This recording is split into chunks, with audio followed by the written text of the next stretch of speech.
I would like to welcome all of you for this Glossary Committee, Ethics Standard and Glossary Committee meeting. And this is a meeting where I would like to showcase the work that APCDA members have done. And we are looking forward for more members to join us so that we can expand this work. So I'll be giving you the glimpse of APCDA resources. And in those resources, specifically the three elements, ethics, standards, and glossary terms. I would be flipping the screen because I would like to show you the website where it is placed so that if you want to make use of these three important resources for your own work in whichever country you're joining from, you can do that. Okay. So let me first, I have to share the full screen then so that I'm able to flip. Just a second. I'll share the entire screen. Do I have the option of sharing the entire screen? Yes. Advanced. Okay, where can I do that?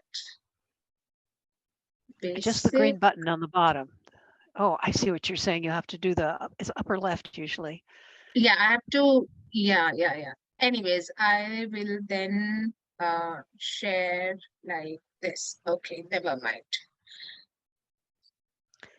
Okay. So if you go to our website, APCDA, you'll find a lot of resources there, right? The new section of podcast has also been added, but we have what's called as our career development journal. Then we have our ethical guidelines. Then we have the glossary. Presently, these are the versions available on our website page, but new translations have also come, which I'm going to make you aware about. And then we have standard competencies also. And I'll talk about all three. So first, let's talk about ethical guidelines based on IAEVG and many of our member countries. The task force of APCDA compiled the code of ethics, which is known as ethical guidelines. And we worked very rigorously for a good number of months and then followed by certain years also. And I'm happy to share that our board, our respected board, adopted it in September 2020. And these ethical guidelines, they were framed to help the members to understand the professional development in terms of ethical behavior in the field of career development and career counseling. The aim was also to identify minimum essentials and aspirational goals and to create the guidelines in the countries and local regions. You can apply them, you can adapt them, right? This is the task force comprised of these members, and I'm thankful to all of them who worked very hard in compiling these ethical guidelines. Okay, so how many guidelines are there? We have the list from A to J, and these guidelines talk about professional values and principles, how to have relationship with clients, what should be the attitude towards professional associates, what should be the behavior towards government agencies, employers, community members, then as a career counselor, what are my responsibility towards the theory of career counseling and development, research, responsibility towards professional learning, my own development as a career expert or career professional, my responsibility for assessments, for interpretations, and of course, the responsible use of technology, online tools available, social networking, and then how can I do professional consultation? And if I am involved in any of the ethical dilemmas, how I can resolve those issues. So guidelines are framed according to these heads. Okay, so what is the foundation? The social justice is the foundation. Of course, we do not say that our guidelines addresses every possible ethical conflict, but as we understand that different kinds of conflicts may appear in different national or cultural context, but the members can make use of these guidelines and they can adapt them according to the scenarios or the dilemmas or the countries or the context in whichever they are working with.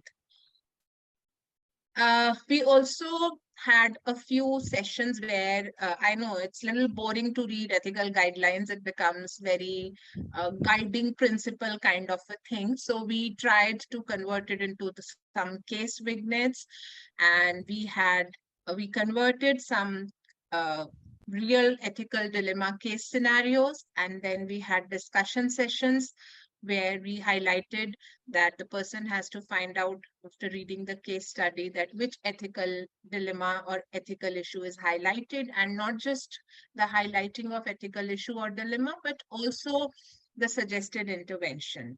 So we have had 2, 3 these case vignettes webinars also. They are there on the recording sections of our website.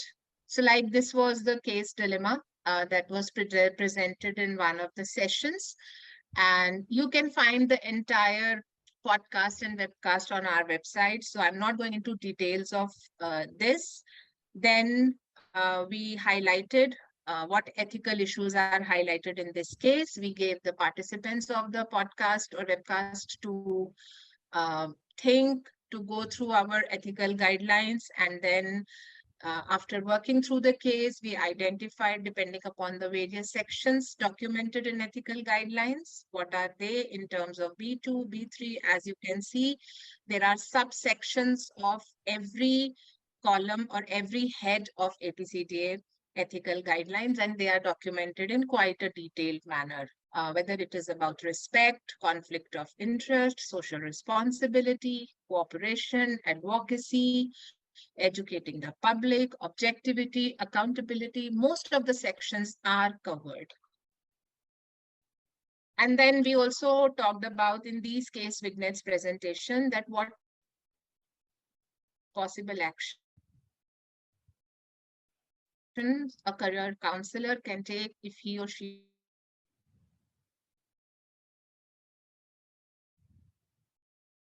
discussion round. So it was very interesting overall to understand ethical guidelines from case points of view. And we would like to conduct more such sessions in the coming future. So if you're interested to join this committee, please feel free to write to us. I'll show you the email ID. You can directly write to me, to Marilyn, and we would be happy to have you on our board with the ethics committee to expand the work, to have more such presentations and webinars in the coming time. Then we discussed, like I said, the possible solution. Now from ethical guidelines, I'm moving on to next important resource that we have on our website, that is career services competencies.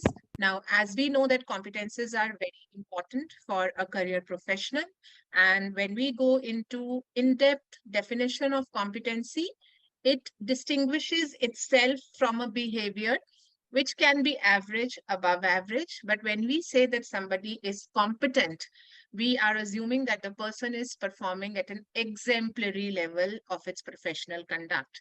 So we believe that these competencies, which are documented on our website, is a work of lot of rigorous research, consulting various resources, and then they have been compiled, and any career professional in the beginning, in the middle, or at the top of his or her career can always, refer to this work to understand which competencies I need to develop, which I'm good at, which probably requires a better education in order to equip myself from that particular competency. So like I said, it is important. This competency dictionary is important in providing career planning and development services. So the entire work is divided into 2 sections. There is a list of core competencies, and then there is a list of other competencies. Now, when we say core competencies, they are unique to everybody. They can be universally applied to any of the settings. But when we talk about um, other competencies, they may be applicable to some specific settings only. Having said that, one can use as and when one feels that there is a need, depending depending upon the context in which they are operating. And it was also finalized, of course, research work, lot of meetings happened, a lot of back and forth conversations, discussions, and then finally it was taken up by our respected board in April 2020. And this is the task force for standards competency. And this is the opportunity to thank all of them for doing such a brilliant work for the APCDA and for all the members. And it is freely available on our website. You all can go download and use it to your benefit. Okay, so like I said, we can use this competency dictionary in a very creative way to identify where I require training. Even if I'm working with some staff, then I may recommend staff training based on some competencies. If I want to build my resume as a career professional at a beginning stage of my career, then I can describe my strengths. If you are screening applicant for a job role or you are yourself applying for a job role, you can have a look at it, what I'm good at, what I need training for. And if you have to design a training program for career professionals, then also you can make use of these competencies, what they should have. So like I said, it is divided into core competencies, which is communication, interpersonal, client service delivery, individual and group counseling. And then there are specific competencies. The heads are career development competencies, then professional behavior. Professional behavior also has elements of ethics in it. Then event, project, program delivery, competency of diversity and inclusion, which is so important. Technology, we cannot do anything without technology in the present times. And then adult specific issues like employability, coaching, job search, and licensing. So these are documented in competencies. I would recommend all of you to go have a look, download, save it, read it. And if you think that you have more to contribute, please contact us. We would be happy to have you on our board with competencies group as well. Coming to the third part on which new developments have also come, Glossary, APCDA Glossary, all three projects were going hand in hand. And the Glossary work began in 2014. We completed version 1 in 18, 2 in 20, and version 3 in May 2022. Each version approximately included 60 terms. Now there are plenty of terms. Go have a look at version 3. And we have a lot of translations also, right? Initially, when we started working on it, it was compiled by a team from primarily English-speaking countries, Australia, India, Singapore, Philippines, US, Japan. And the purpose was to communicate the terms better, to understand what terms are used in the field of career counseling. And I'm very happy to share that the Japanese translation of APCDA Glossary came in April 2024, right in this month. So is the Vietnamese version of the glossary. Once I will complete my presentation, Marilyn is going to show you both of them. And we are very, very thankful to the team working in both the countries for contributing to glossary in the translations at translation work. So if you have any interest to translate this glossary in your language, the language of your country, wherever you are embedded in context, we would be happy to have you with us on translation part. So this is the task force for glossary, and thankful to all of them for contributing to such a tremendous work, which is so important for career professionals. So how we can use it, like while even, having meetings and discussions on these glossary, there were many terms which were overlapping. And their meaning was different in each of the countries, right? So like the word guidance, counselors, school counselors, school leavers, dropouts. So in certain countries, certain terms were more prevalent, and in others were more prevalent. So we have had a lot of discussion, and it was very, very enriching experience for me as well to learn how terms are used differently in different contexts. Sometimes, we used to get stuck on one word also. Okay, why we have placed this word in the definition? So that word may be applicable to one country, may not be completely applicable to the other. So that was one of the reasons that it prompted us to, use parallel definitions also. So if a particular word is being used differently in different contexts, we have tried to give alternative and parallel definitions to those words as well. How you can use glossary used in translation,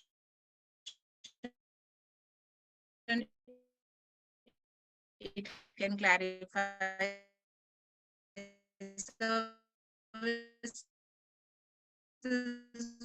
offered.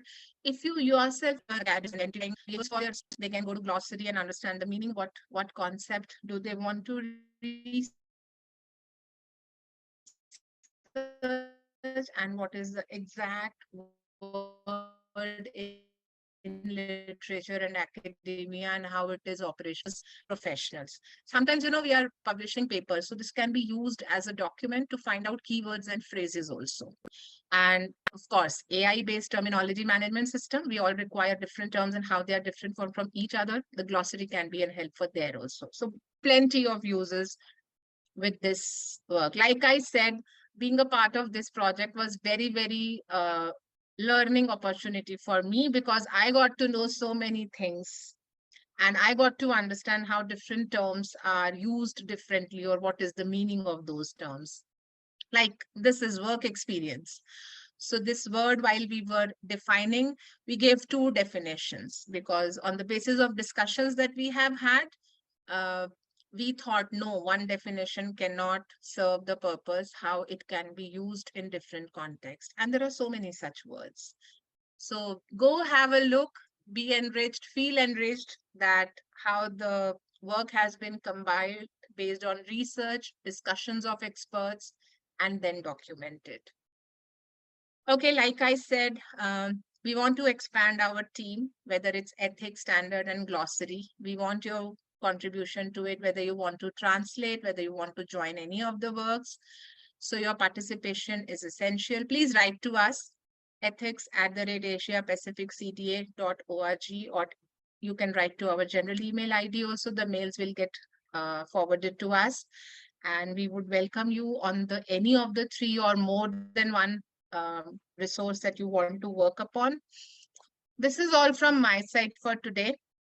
And now I would request Madeline to show the two new translations that we have come up. And I would like to thank our Japanese and Vietnamese members who have done this tremendous work for us. Yeah, this is the website. And under resources, you can see all these things. So we have this Japanese version. So once you click, it's been updated this month only, in the month of conference itself. Yeah. So if you click on it,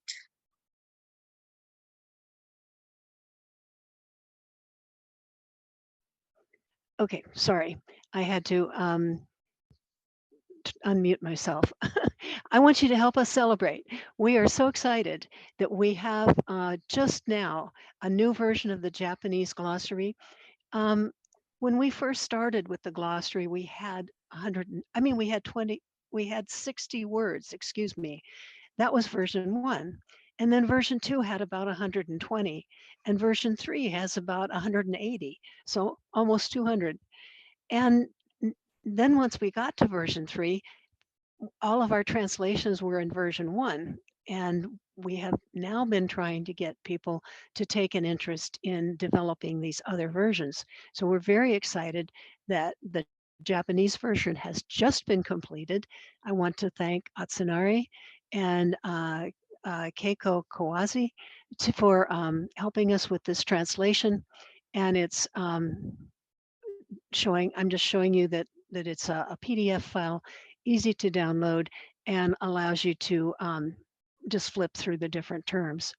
I'm going to go back to the original table. The other one we just got is from Vietnam. Phoenix Ho, who's running the Song An school there that trains career practitioners, has just completed this version, and we're very happy to have it. It's got the same words in it, of course, but just into Vietnamese. One of the other things that they have done in Vietnam, which is kind of interesting, is to create what's called an Airtable so that you can look up the words quickly, um, and maybe find more information by uh, searching this electronically. So it's an interesting addition that we hadn't originally thought about. Okay, I'm going to stop sharing. I would like to, first of all, I'm asking that we can all celebrate. And secondly, I'm hoping that I'd like to hear your comments about this.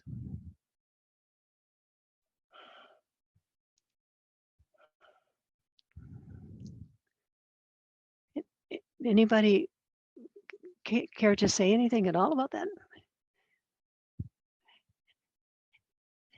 Natalie, I know you were talking about, Natalie's the committee council chair, and she was asking, but what is the ethics standards and glossary committee doing?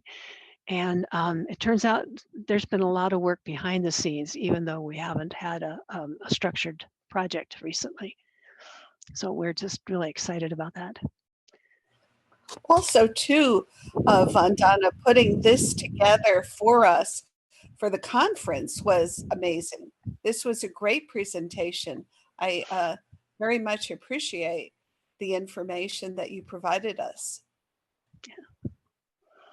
Thank you. Thank you so much for your words.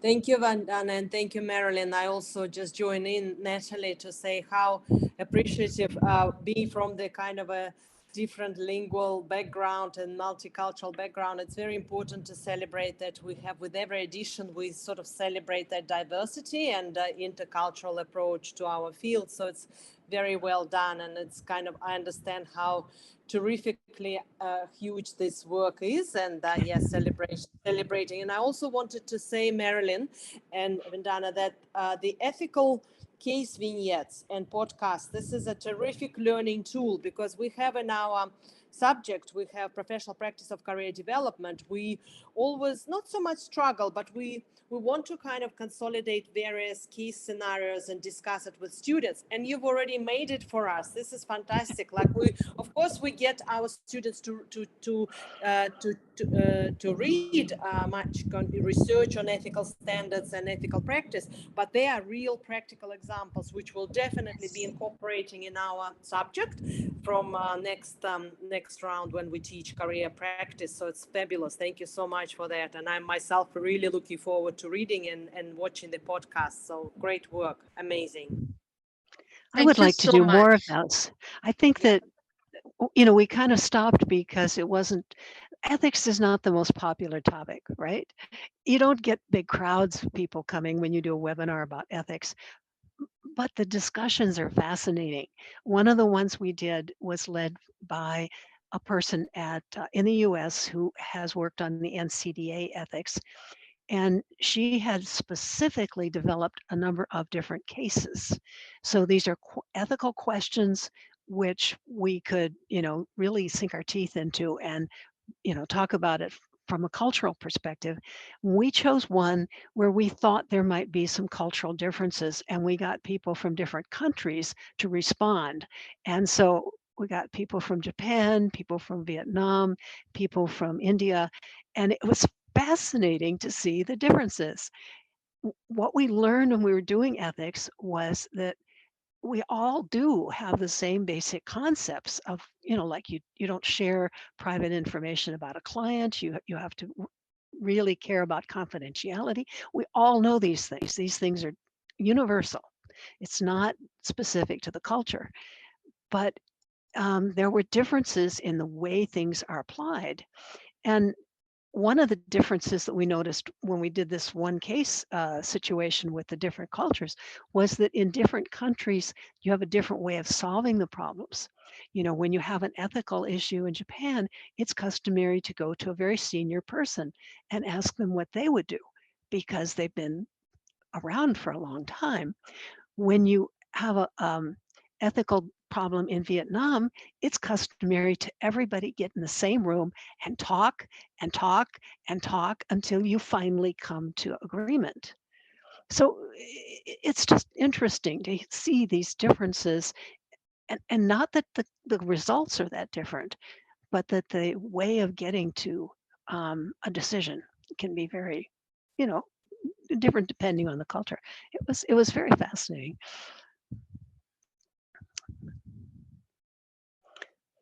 Yeah. Does anybody have a, you know, one of the problems we have is we have one committee that's responsible for ethics standards and glossary, and it's just a lot of work. And so what we've kind of done is to focus on one of those at a time, and Yeah. you know, then the other ones get left behind.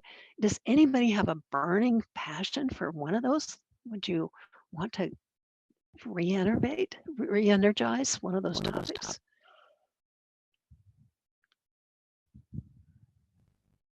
No?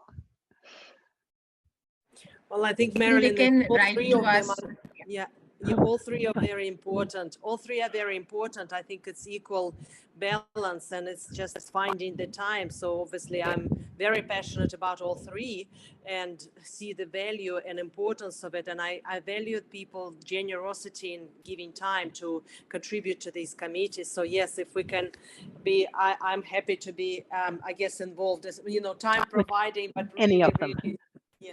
Well, Yeah, I okay. think, yeah, any of them. Well, any of them, right? Yes, yes, definitely. Very, very passionate about all three topics. Anyone else have a That would strong be excellent. preference? Yeah. Anyone else have a preference for one of those? It's interesting. I see we have two people from Japan here. Do you think from the Japanese perspective that there's one of these topics that is more important to dive into right now?